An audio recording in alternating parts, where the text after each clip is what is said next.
In this video, I'm going to compare the dynamic range between the Canon T2i, which is also known as the 550D, and the Nikon 5100.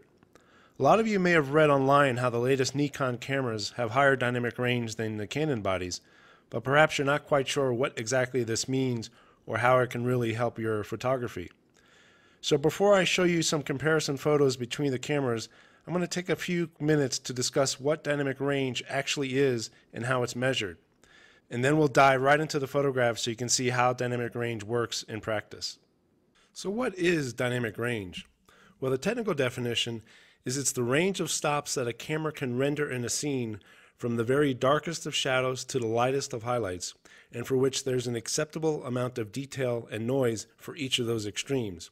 Now, a light stop is just another way of saying a doubling or halving of light. So if a scene has 14 stops of dynamic range, that's saying that the scene has 14 levels or doubling of light values from the very darkest of shadows to the highlight. Now here's an example photograph that shows both deep shadows as well as bright highlights. The extremes of those, the darkest of the shadows and the lightest of highlights, represents the dynamic range of the scene, which is also called the contrast of the scene. What signifies acceptable noise can vary. There's an objective measure of acceptable noise, and that's what DxO uses on their website when they rate the dynamic range of all the cameras that they test.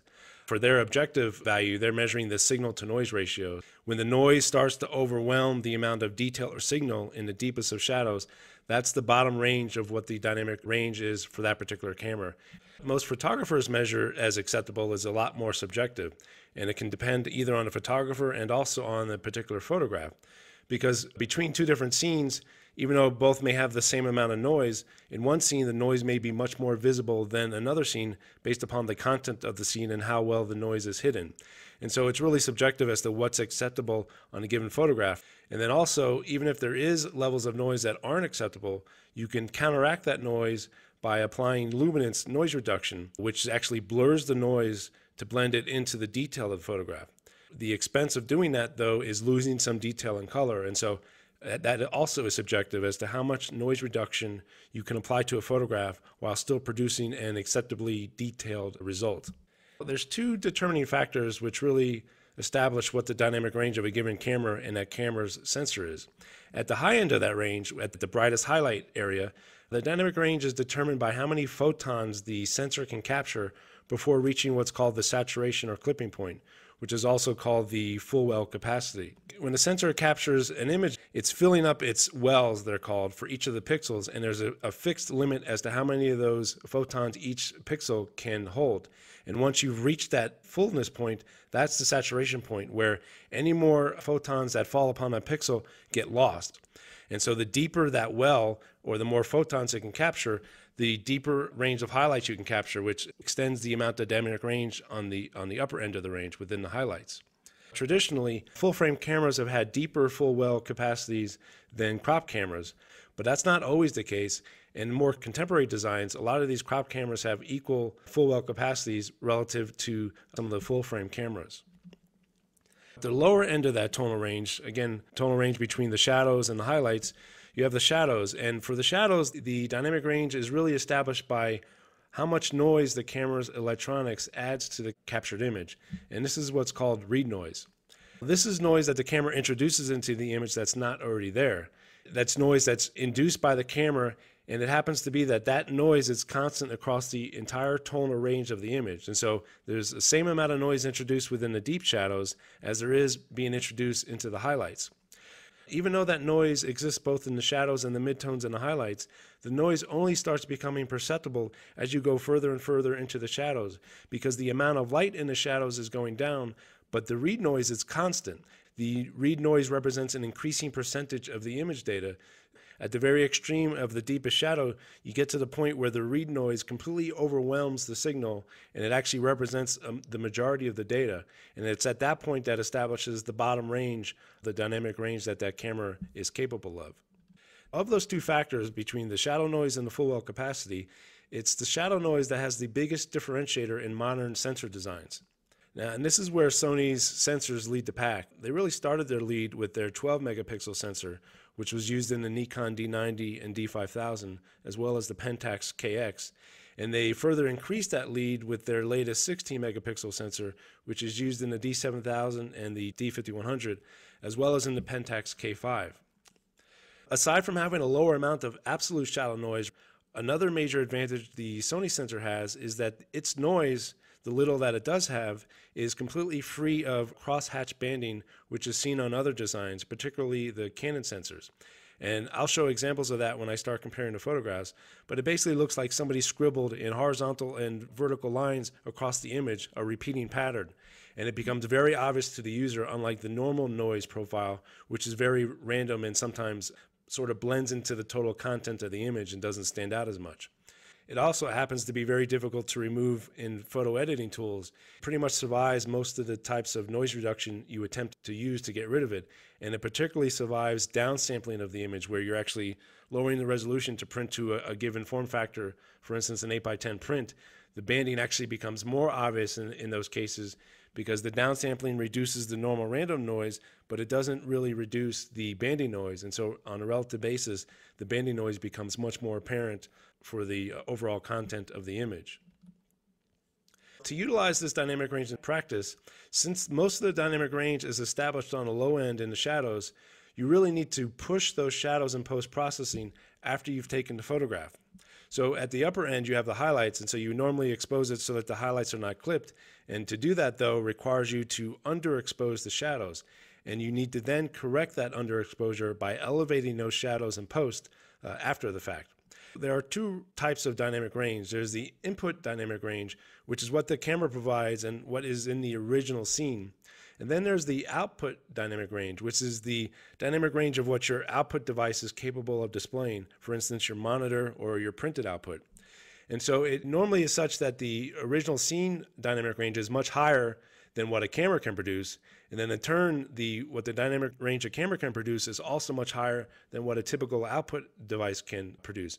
When cameras capture a high dynamic range scene, if you want to be able to render that on an output device, you need to compress those ranges of stop lights into a fewer number of stops so that all of those stops can be represented in the image. And that process is called tone mapping.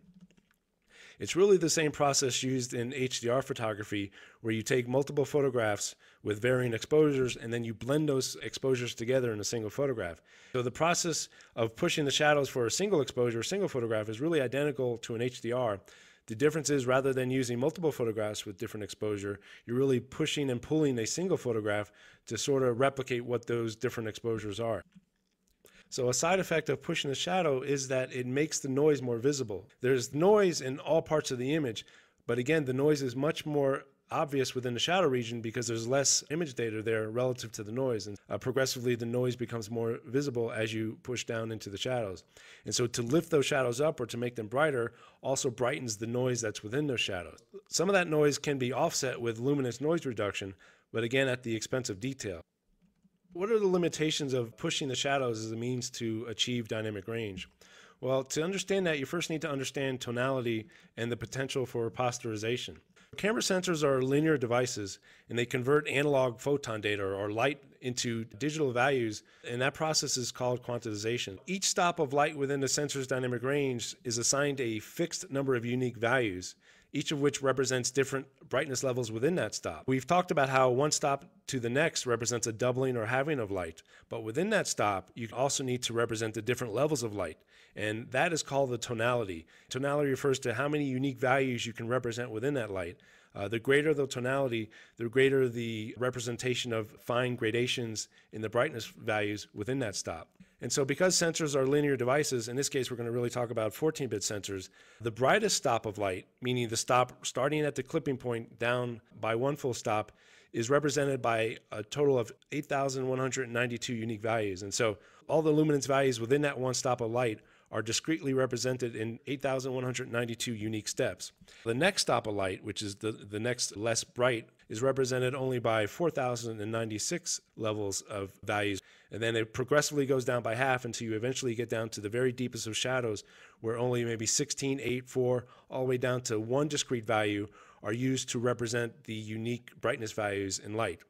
And so there's much less resolution to represent that tonality within the shadows as there is within the highlights. If the number of gradations of light, meaning the light in the original scene has different gradations, for instance, if you look at a sky and it sort of looks like it transitions from a deep blue to a lighter blue. Now, if the number of those gradations exceeds the available unique values to represent it, then that's when posterization can occur. And again, that's much more likely within the deeper shadows because there's fewer unique values that are available to represent those gradations. To demonstrate that, I have this chart here. And so what you see up top is a representation, a rough representation of the different stops of light that the camera quantizes. And so for the brightest stop, you have a real precise level of gradations that can be represented within the image data. And it's very unlikely that you would see any posterization within that brightest stop. And then the likelihood progressively increases as you go further down the tonal scale.